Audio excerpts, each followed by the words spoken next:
RTI Live News. Ask for right. Ambedkar Konaseema జిల్లా కొత్తపేట మండలంలో అక్రమ మట్టి తవ్వకాలకు హద్దు అదుపు లేకుండా పోయింది. గత కొన్ని రోజులుగా భారీ లారీలో మట్టిని కోల్పోవడానికి సిద్ధంగా ఉన్న వంతెన మీదుగా నడుపుతూ ట్రాఫిక్ కు అంతరాయం కలిగిస్తూ వీరి వ్యవహారం నడుస్తుంది. అధికార యంత్రాంగం తమకేమీ పాటినట్లు చూసి చూడనట్లు వదిలేయడంతో వారి ఇష్టారాజ్యంగా మార్చుకుని 24 గంటలు తొలకలు నిర్వహిస్తున్నారు అక్రమార్కులు.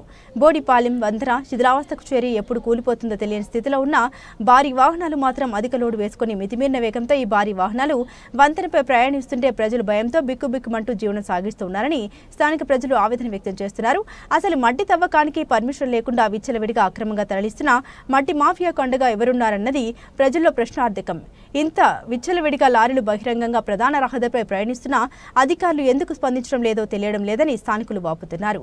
ఈ విషయమై ఇప్పటికైనా అధికార యంత్రాంగం స్పందించి అక్రమ మట్టి మాఫియాకు కళ్ళెం వేయకపోతే ఈ విషయంపై సీఎం డిప్యూటీ సీఎంల దృష్టికి తీసుకెళ్తామని, అవసరమైతే నిరాహార దీక్షకు సైతం దిగుతామని స్థానిక ప్రజలు తెలుపుతున్నారు.